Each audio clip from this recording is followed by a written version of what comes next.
नमस्कार, आप देख रहे हैं आपका अपना चैनल भिवानी हलचल खबरों के संग में मैं हूं मनोज कुमार। आइए सबसे पहले डालते हैं नजर आज की हेडलाइंस पर। विश्व जनसंख्या दिवस को लेकर स्वास्थ्य विभाग ने निकाली जागरूकता रैली। खरखड़ी में बनेगा बागवानी क्षेत्रीय अनुसंधान केंद्र।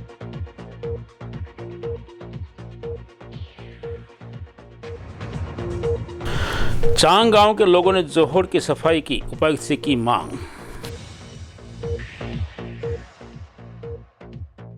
गुजरानी पंचायत ने लिया फैसला, कच्छा निक्कर पहनकर गलियों में घूमने वालों पर लगाया जाएगा जुर्माना।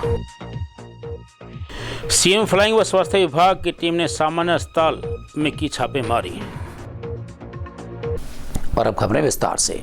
आने वाले विश्व जनसंख्या दिवस पर आयोजित कार्यक्रम में चौधरी बंसीलाल सामान्य अस्पताल के सिविल सर्जन डॉक्टर रघुवीर सांडिल्य ने जागरूकता रैली को झंडी दिखाकर रवाना किया। उन्होंने कहा कि विश्व जनसंख्या दिवस 11 जुलाई को मनाया जाता है, जिसका उद्देश्य वर्तमान में बढ़ती हुई आबादी से होने वाले दुष्प्रभाव और इससे जुड़े सभी मुद्दों की ओर लोगों का ध्यान आकर्षित करना है।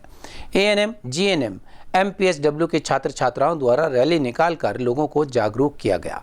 इस अवसर पर सिविल सर्जन ने पौधारोपण भी किया और कहा कि पौधे लगाने के साथ साथ उनकी देखभाल करना भी आवश्यक है। सिविल सर्जन डॉक्टर रघुवीर सांडिल्य ने बताया कि जिला भिवानी में 27 जून से 10 जुलाई 2024 तक दंपति संपर्क पखवाड़ा मनाया जाएगा। वहीं 11 से 24 जुलाई तक जनसंख्या स्थिरता पखवाड़ा भी मनाया जाएगा। इन दिनों में स्वास्थ्य विभाग की संस्थाओं में जनसंख्या नियंत्रण के प्रति लोगों को जागरूक करने के लिए तरह तरह के कार्यक्रम आयोजित किए जाएंगे, जिसमें परिवार नियोजन, गर्भ निरोधक दवाओं के प्रयोग से लेकर सुरक्षित यौन संबंधों के बारे में लोगों को बताया जाएगा। पखवाड़े के दौरान लोगों को नसबंदी करवाने के लिए जागरूक किया जाएगा। सिविल सर्जन ने बताया कि स्वास्थ्य विभाग द्वारा जिला भिवानी में विशेष अभियान चलाया जाएगा, जिसमें नसबंदी करने वाले को 2000 रुपये दिए जाएंगे। उन्होंने बताया कि नसबंदी में किसी प्रकार की कोई चीरफाड़ करने की ज़रूरत नहीं पड़ती। यह प्रक्रिया लगभग 20 मिनट में पूरी हो जाती है। वहीं स्वास्थ्य निरीक्षक जगदीश प्रसाद ने बताया कि आम जनता को जागरूक करने की सख्त ज़रूरत है और नियंत्रण पखवाड़ा वो मना रहे हैं। उन्होंने लोगों को जागरूक करते हुए कहा कि हमारा परिवार जितना छोटा होगा उससे हमारी जीवन शैली में सुधार होगा तथा बच्चे अच्छी शिक्षा प्राप्त कर सकेंगे। अवेयरनेस रैली का आयोजन किया गया था, जिसमें हम सभी जो दंपति हैं उनको एनएसवी और ट्यूबेक्टमी करवाने की सलाह दी जा रही है। इसमें जो सरकार की जो पॉलिसी है, जो दंपति एनएसवी और ट्यूबेक्टमी करवाना चाहता है उसको प्रोत्साहन राशि भी दी जाती है। जैसे कि एनएसवी के लिए हम 2000 रुपये देते हैं और ट्यूबेक्टमी के 1400 रुपये देते हैं। पोस्ट ऑपरेशन के लिए अगर कोई महिलाएं ट्यूबेक्टमी करवाना चाहे तो उसको हम 2200 रुपये देते हैं। तो हमारा मकसद है कि जो अननेसेसरली जो बच्चे पैदा होते हैं उस पर कंट्रोल करें। जो बच्चे पैदा होते हैं उसको हम अच्छी शिक्षा दें, अच्छी स्वास्थ्य सुविधा दें। तो इस पर नियंत्रण रखने के लिए सरकार की पॉलिसी के लिए पखवाड़ा मनाया जा रहा है, जो 27 जुलाई से लेकर 27 जून से लेकर के 24 से जुलाई तक चलेगा। इसमें हम अलग अलग एरिया में जा कर के ये अवेयरनेस कैंप करेंगे।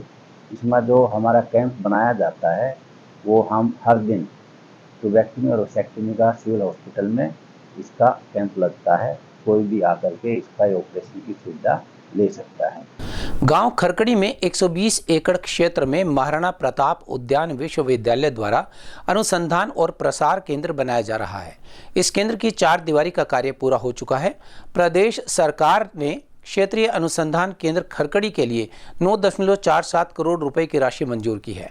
इस बारे में कुलपति डॉक्टर सुरेश मल्होत्रा ने कहा कि अनुसंधान केंद्र में राष्ट्रीय व अंतर्राष्ट्रीय स्तर की प्रयोगशाला में बागवानी से संबंधित फल, सब्जी, मसाले व दूसरे औषधीय पौधों व फसलों के बारे में किसानों को विस्तृत जानकारी दी जाएगी, जिसका फायदा किसानों को पहुंचेगा। उन्होंने कहा कि खरकड़ी क्षेत्रीय अनुसंधान केंद्र क्षेत्र की अलग ही पहचान बनकर उभरेगा। महाराणा प्रताप उद्यान विश्वविद्यालय के कुलपति डॉक्टर सुरेश मल्होत्रा ने कहा कि प्रदेश में खरकड़ी अनुसंधान केंद्र बागवानी क्षेत्र में अनुसंधान और प्रसार का केंद्र बनकर उभरेगा। एमएचयू का अनुसंधान केंद्र भी इसी दिशा में तेजी से काम कर रहा है। उन्होंने कहा कि कुछ लोग इस बागवानी केंद्र के बारे में भ्रांतियां फैला रहे हैं, लेकिन यह करनाल उद्यान विश्वविद्यालय के अधीन है और इसकी सभी प्रकार की गतिविधियां, निर्माण कार्य व जमीन संबंधित कार्य सरकार के नियमानुसार हुआ है। उन्होंने बताया कि एमएचयू यूनिवर्सिटी सभी मापदंडों के पालना के अनुरूप लोकपाल की नियुक्ति गत वर्ष में कर दी गई थी। वहीं एमएचयू के अनुसंधान निदेशक प्रोफेसर रमेश गोयल ने बताया कि जो जमीन ग्राम पंचायत द्वारा एमएचयू को दी गई है वह नियमानुसार और पूरी प्रक्रिया के तहत दी गई है। अनुसंधान केंद्र का कार्य पूरा होते ही जिला व गांव के किसानों को अनुसंधान व प्रदर्शनी प्लांट देखने के अवसर दिए जाएंगे। है क्षेत्रीय कृषि अनुसंधान केंद्र है जो उद्यान महाविद्यालय का है, महाराणा प्रताप उद्यान विश्वविद्यालय है करनाल में। उसका एक रीजनल रिसर्च सेंटर है खरकड़ी में है। खरकड़ी जो गांव पंचायत है उसने हमारे को 120 एकड़ ज़मीन दी थी, जिसका हम वहाँ कृषि जो अनुसंधान केंद्र स्थापित करने जा रहे हैं और वहाँ उसकी सारी बाउंड्री बन गई है। कल माननीय मुख्यमंत्री की अध्यक्षता में एक हाई पावर्ड कमेटी की मीटिंग हुई है, जिसमें हमारे को 9.47 करोड़ रुपया आवंटित किया गया है। इसका जो और हमारी लेबोरेटरी है प्रशासनिक भवन बनाने के लिए वो बनेगा। इसमें जो है ये बागवानी का जो बागवानी की उसमें रिसर्च होगा, अनुसंधान होगा और इसके लिए जो शुष्क वातावरण में जो फसलें लगाई जाती हैं, चाहे फल हो, सब्जी हो, मसाले हो, औषधीय पौधे हो, उन पर इसमें कार्य किया जाएगा। और ये एक अच्छा सेंटर होगा जो कि इस अनुसंधान के लिए, और उसके बाद जो चीज़ हमारी टेक्नोलॉजी है उसको विस्तार करेंगे, जिससे कि किसान भाइयों को फ़ायदा होगा। भाइयों को ये फ़ायदा होगा जी, जो हम टेक्नोलॉजी देंगे, जैसे कि हमने अब कई मसाले पे काम करने जा रहे हैं, सौंफ की वैरायटी है, तो वो हम यहाँ पर उनको देंगे, किसान भाई उनको ले सकेंगे। दूसरा क्या होता है, सबसे पहले कोई भी नई फसल जब हम लगाते हैं तो वो देखना चाहते हैं कि कहाँ, तो डेमोस्ट्रेशन होगी यहाँ, उसका हम डेमोस्ट्रेट करेंगे, वो लगाएंगे तो किसान देखेंगे और वैसा ही वो कर पाएंगे। दूसरा यहाँ जो खरकड़ी का है, जो खरकड़ी के जो गांव के लिए है, उसके लिए एक हमने वो बुक की है सीट, उनके लिए एक सीट रिजर्व है, जो वहाँ का एक बच्चा हमारे एडमिशन ले पाएगा।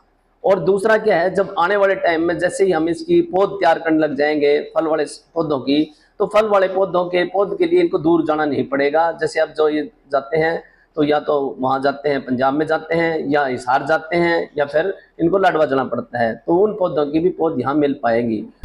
भिवानी के गांव गुजरानी की पंचायत ने एक ऐतिहासिक आदेश जारी कर नई पहल की है।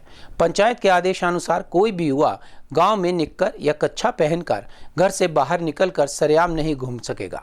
पंचायत का कहना है कि यदि कोई युवा ऐसा करता हुआ मिलता है तो उस पर सख्त कार्यवाही की जाएगी। यदि वह अपने परिजनों की और पंचायत के सदस्यों की बात नहीं मानता है तो उस पर आवारागर्दी का पुलिस केस दर्ज करवा दिया जाएगा। सरपंच प्रतिनिधि ने कहा कि सार्वजनिक स्थानों पर घुटने से ऊपर निक्कर पहनने पर रोक लगा दी गई है। इस बारे में गांव में मुनादी भी करवाई गई है। गुजरानी गांव के सरपंच प्रतिनिधि सुरेश कुमार का कहना है कि गांव के युवा अक्सर गलियों में कच्छा व निक्कर पहनकर घूमते हैं, जिससे गांव की बहन बेटियों को शर्मिंदा होना पड़ता है। उन्होंने बताया कि गांव में अगर कोई पंचायत के आदेश की अवहेलना करता है तो पहले उसके घर जाकर परिजनों से बातचीत की जाएगी। इसके बावजूद भी नहीं मानता है तो उसके खिलाफ पुलिस में आवारागर्दी करने की एफआईआर दर्ज करवाई जाएगी। पंचायत उस समय जो जुर्माना या सज़ा निर्धारित करेगी वह भी उस व्यक्ति को देना होगा। वहीं सरपंच प्रतिनिधि का कहना है कि गांव में कच्छा ही नहीं, घुटने से ऊपर निक्कर पहनने पर भी रोक है। युवाओं को अगर निक्कर पहननी है तो घुटने से नीचे तक आने वाले निक्कर पहननी होगी। कोई भी नौजवान लड़का कच्चे में गाड़ा में हंडेगा, उस पर कानून कार्रवाई करी जाएगी। देखो जी, वैसे से तो बढ़िया काम यो भाई, बाण बेटियां ने थोड़ा भाई कोई पैर के गलिया में हंडा है, बाण बेटियां थोड़ा नीचा कौन देखना पड़े। तो इसमें मुनादी भी करवाई गई है। इसमें मुनादी भी कराई गई है जी। तो मानो जो पंचायत का फैसला बहुत बढ़िया फैसला, यो पंचायत का फैसला बढ़िया है जी। गांव में जो फैसला लिया गया है वो बहुत ही अच्छा फैसला है, बहुत ही सराहनीय है और इस तरह के सामाजिक फैसले लिए जाने चाहिए ताकि गांव में एक अनुशासन का माहौल बना रहे। कोई भी ऐसे ही बच्चा बाहर ना घूमे, थोड़ा सा सभ्य तरीके से बाहर निकले और सार्वजनिक जगह पे तो जैसे धूम्रपान वर्जित है उसी तरीके से सार्वजनिक जगह पर ये निक्कर, हाफ निक्कर और ये जो ज़्यादा ऊंचा कच्छा है वो नहीं अलाउड होना चाहिए।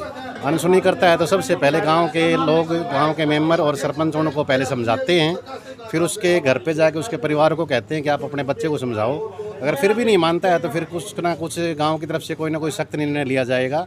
अभी तक उसका हमने कोई ज़्यादा प्रावधान तो नहीं किया है सख्त निर्णय का, लेकिन पंचायत करके आगे भविष्य में कोई ना कोई सख्त निर्णय और कोई ना कोई ऐसी कार्रवाई, ठोस कार्रवाई करेंगे ताकि आगे ऐसा।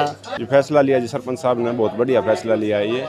जो ये गांव में बहुत ज़्यादा कच्चे पैर के, जो किसी जैसे बैंक में जाते थे, जैसे नलके के ऊपर पानी भरने लेडीज जाती हैं, वहाँ पर भी कच्चा पैर के चले जाते थे, जो अच्छा नहीं लगता, हमारी संस्कृति के खिलाफ है। जैसे कि सरपंच के घर साइन मरवाने जाते थे, वहाँ पे भी कच्चा पैर के चले जाते थे। जो लेडीज सरपंच है वैसे भी लेडीज़ के आगे कच्चा पैर के चले जाते थे, जो अच्छा नहीं लगता। सरपंच साहब ने जो फैसला लिया बहुत बढ़िया फैसला लिया। ये इंडिविजुअल फैसला नहीं है, ये गांव की पंचायत का फैसला है और इसमें कोई भी आदमी नाराज़ नहीं है इस फैसले से, बल्कि सब आदमी खुश हैं और ऐसा होना भी चाहिए। और मैं तो आपके चैनल के माध्यम से हमारी सरकार तक भी ये संदेश पहुंचाना चाहता हूं कि इन फैसलों में वो मदद करे हमारी, जहां हमारी ज़रूरत होती है हम उनकी मदद करते हैं, हमें उनकी ज़रूरत है तो मदद करनी चाहिए। क्योंकि हमारे विधानसभा में भी, लोकसभा में भी, हर जगह महिलाएं हैं। ये फैसला, कितने आदमी हैं बाज़ार में, रेलवे स्टेशन पर जाते हैं, उन पर भी रोक लगनी चाहिए। गर्मी के मौसम में कहीं पानी की कमी के कारण लोग परेशान हैं तो कहीं पानी की अधिकता से। गांव चांग की पंचायत ने उपायुक्त कार्यालय पहुंचकर बताया कि थोड़ी सी बरसात के बाद ही गांव में घरों में पानी घुस चुका है, जिसके कारण मकानों में दरारें भी आ गई हैं। उनका कहना था कि गांव में 3 जोड़ हैं जिनमें थोड़ी सी बारिश में ही पानी भर जाता है और यह तीनों जोड़ आपस में मिलने के कारण गांव में पानी ही पानी हो जाता है, जिसमें आना जाना और रहना भी दूभर हो जाता है। उन्होंने तुरंत प्रभाव से इन तीनों जोड़ों से पानी की निकासी की मांग की है ताकि बरसाती मौसम में लोग बीमारियों से बच सकें। चांग की पंचायत ने उपायुक्त कार्यालय पहुंचकर गांव में जल भराव की स्थिति से अवगत करवाया। उन्होंने बताया कि गांव में 3 जोड़ हैं जो पहले ही मिट्टी से अटे पड़े हैं। थोड़ी सी बरसात आने के बाद भी तीनों जोड़ों में ओवरफ्लो हो जाता है। उन्होंने कहा कि बरसात के मौसम में पानी उनके घरों में घुस जाता है, जिसके कारण घरों में दरार पड़ चुकी है। उन्होंने उपायुक्त महोदय से शिकायत की और शिकायत पत्र सौंपते हुए कहा कि तीनों जोड़ों से पानी की निकासी और बरसात के मौसम में मोटर चलाने की मांग की। सरपंच प्रतिनिधि गाँव चांग, और ये गाँव चांग का प्रतिनिधि मंडल है। संत शिरोमणि गुरु रविदास सभा के प्रधान जी शेर सिंह जी, मास्टर जय बिना फरिया जी सचिव हैं, और हमारी पंचायत के मेंबर साहब हैं लाजपत जी, नवदीप सिंह, संजीव कुमार, राजेश कुमार। ये डीसी साहब के पास हम गए थे और गांव चांग में 3 जोड़ हैं, बस्तपाल गुड़ी जोड़ और एक खाडी जोड़। जैसे ही हल्की सी बरसात हो जाती है, ये ओवरफ्लो होकर इनका पानी जो है बस्ती में घुस जाता है। आने जाने का रास्ता बंद, बीमारियां फैलने का खतरा और घरों में दरार आने का खतरा। हम डीसी साहब के पास ये चीज़ लिख के दे के आए हैं। साहब ने बड़े अच्छे से हमारी बात को सुना और उन्होंने बोल दिया कि मैं इस एप्लीकेशन को संबंधित विभाग को फॉरवर्ड कर रहा हूँ, जल्दी से जल्दी इस पर कार्रवाई हो जाएगी। भिवानी से मिलने का प्रोग्राम था। हर साल गांव में 3 जोड़ हैं, वो बरसात के थोड़े सी बरसात में ओवरफ्लो हो जाते हैं और सारा पानी बस्ती में चला जाता है, लोगों के घरों में घुस जाता है, जिससे घर गिर भी जाते हैं, दरारें आ जाती हैं और बीमारी फैलने का बड़ा खतरा रहता है। इन सभी बातों को लेकर के बरसात से पहले आज हमें माननीय उपायुक्त महोदय से मिले हैं कि यहाँ तुरंत मोटर और पाइपलाइन बिछवा करके पानी करवाने का प्रबंध किया जाए, ताकि आने वाले 2-4 दिन में बरसात होने वाली है, उसमें किसी प्रकार के गाँव के लोगों को दिक्कत न हो। चौधरी बंसीलाल सामान्य अस्पताल में सीएम फ्लाइंग के साथ स्वास्थ्य विभाग की टीम ने संयुक्त रूप से छापेमारी की। इस टीम ने सबसे पहले कंट्रोल रूम में जाकर जांच की और मरीजों को दी जाने वाली एम्बुलेंस सुविधा के बारे में विस्तृत रूप से जानकारी ली। वहीं इन गाड़ियों में रखे दवाइयां और अन्य उपकरणों की भी जांच की गई। सीसीटीवी और जीपीएस सिस्टम को चेक किया गया और कुछ कमी पाई गई, उसे तुरंत प्रभाव से दूर करने के निर्देश दिए गए। डॉक्टर अजय ने बताया कि जिले में कुल 25 एम्बुलेंस हैं, जिनमें से 2 एम्बुलेंस खराब हैं। बाकी सभी एम्बुलेंस मरीजों की सहायता के लिए फील्ड में कार्य कर रही हैं। सीएम फ्लाइंग व स्वास्थ्य विभाग की संयुक्त टीम ने सामान्य हॉस्पिटल में स्थापित 102 कंट्रोल रूम में जाकर रिकॉर्ड व एम्बुलेंस गाड़ियों का लाइव लोकेशन की जांच की। सीएम फ्लाइंग की टीम ने एम्बुलेंस सेवा के लिए रिकॉर्ड में दर्ज मोबाइल नंबरों पर फ़ोन कर उनसे एम्बुलेंस सेवा के बारे में पूछताछ की। साथ ही हॉस्पिटल में खड़ी एम्बुलेंस गाड़ियों की भी बारीकी से जांच की। वहीं ड्राइवरों के लाइसेंस चेक किए गए। गाड़ियों में लगे जीपीएस, सीसीटीवी, गाड़ियों में रखी दवाइयों की एक्सपायरी व गाड़ियों में मरीजों के लिए लगे उपकरणों की भी जांच की गई। जांच के दौरान कुछ एक कमियां पाई गई हैं, जिसे दूर करने के निर्देश जारी किए गए हैं। वहीं डॉक्टर अजय ने बताया कि जांच के दौरान कुछ कमियां पाई गई हैं, जिसे वे जल्द पूरा कर लेंगे। सुनील कुमार और राजवीर सिंह जो है टीम के साथ जो है सूर्य महोदय ने हमारी भी ड्यूटी टीम के साथ लगाई जी। यहाँ पे सारा रिकॉर्ड चेक करने के बाद जो है छोटी मोटी कमी जो है, एक तो पार्किंग की जो हमारी सबसे बड़ी समस्या है, इसको हम सॉल्व कर रहे हैं जी। तो उम्मीद है कि जो है 1-2 दिन में इनको ठीक कर जो है यहाँ एम्बुलेंस की जो पार्किंग है, यहाँ जो लोग आते हैं इमरजेंसी के सामने जल्दबाजी में यहाँ गाड़ी खड़ी हो जाती है, इसकी वजह से एम्बुलेंस को पार्क करने में दिक्कत आती है। ये बात जो है 2 दिन में जो है इसको जल्दी ठीक। मेरा नाम डॉक्टर अजय है। आज दिनांक 27/6/2024 को सीएम फ्लाइंग के द्वारा सिविल अस्पताल में आरटीएस कंट्रोल रूम में निरीक्षण किया गया था। उस निरीक्षण के लिए हमारी जांच टीम बनाई गई थी। हमारी जांच टीम ने मिलकर सभी ड्राइवरों की अटेंडेंस, एम्बुलेंस उपस्थित है या नहीं, उनके जीपीएस सिस्टम और कोई किसी गलत चीज़ का इस्तेमाल तो नहीं कर रहा है, नशीले पदार्थ का इस्तेमाल नहीं करता, वो सब भी हमने चेक किया है। हमने सारी दवाइयाँ भी चेक की हैं और निरीक्षण के दौरान सभी चीज़ें ठीक पाई गई हैं। अगर सीएम फ्लाइंग द्वारा कोई चीज़ हमने देखा है कि चीज़ जो छोटी मोटी चीज़ों की जो कमियां पाई गई हैं, उनको हम भविष्य में सुधार लेंगे। अभी भिवानी जिले में टोटल 25 एम्बुलेंस है और सभी बिल्कुल सही चल रही है और सभी के जीपीएस भी सही चल रहा है और सब में ऑक्सीजन सिलेंडर हैं। और हम सभी को यही सलाह देते हैं कि आप अगर किसी को एम्बुलेंस की जरूरत होती है तो हमारे कंट्रोल रूम के नंबर पर कॉल करके, जो कि 108 है, उस पर कॉल करके कभी भी एम्बुलेंस बुक करा सकते हैं। और प्राइवेट एम्बुलेंस की हो जाए, आप हमारी सरकारी एम्बुलेंस का इस्तेमाल करें जो आपको मुफ्त में ले जाएगी और मुफ्त में अगर कहीं रेफर होता है तो आप मुफ्त में करेगी। और अब एक खबर चलते चलते, भाजपा और जाट मतदाताओं का समन्वय सही से बैठ नहीं पा रहा है। लोकसभा चुनाव में उन्हीं जाट मतदाताओं ने भाजपा को वोट दिया था जो भाजपा से जुड़े हुए हैं। भाजपा भी जाट मतदाताओं को खुश करने में कम ही इच्छुक दिखाई दी। लोकसभा चुनाव के बाद लगने लगा था कि भिवानी महेंद्रगढ़ सीट से जीत की हैट्रिक लगाने वाले धर्मवीर सिंह को मंत्रिमंडल में स्थान देकर भाजपा जाट वर्ग को खुश करेगी, परंतु धर्मवीर सिंह को मंत्री बनाने की चर्चा सिरे नहीं चढ़ पाई। सवाल यह आया कि आखिर क्यों 10 साल सत्ता में रहने के बावजूद वह जाटों की नब्ज नहीं पकड़ पाई। नरेंद्र मोदी के तीसरी बार के मंत्रिमंडल में जाटों को दिए गए प्रतिनिधित्व पर नजर डालें तो समुदाय से केवल 2 जाट नेताओं को शामिल किया गया है। दोनों ही राज्य मंत्री हैं, भाजपा के अजमेर सांसद भागीरथ चौधरी और राष्ट्रीय लोकदल आरएलडी के जयंत चौधरी। 2019 में मोदी के दूसरे कार्यकाल में भी यही हुआ, जिसमें 2 राज्य मंत्री जाट समुदाय से थे। 2024 के पहले मोदी मंत्रिमंडल में चौधरी वीरेंद्र सिंह हरियाणा से कैबिनेट मंत्री थे तथा सांवरमल जाट राजस्थान से और संजीव बालियान यूपी से राज्य मंत्री थे। यह भी बताना होगा कि अक्टूबर 1999 में वाजपेयी सरकार ने केंद्रीय सेवाओं में आरक्षण के लिए जाटों को ओबीसी सूची में शामिल किया था। फिर भी जाट वर्ग और भाजपा में दूरी कम नहीं हो पा रही है। और अब जाने से पहले एक नजर आज की हेडलाइंस पर। विश्व जनसंख्या दिवस को लेकर स्वास्थ्य विभाग ने निकाली जागरूकता रैली। खरखड़ी में बनेगा बागवानी क्षेत्रीय अनुसंधान केंद्र।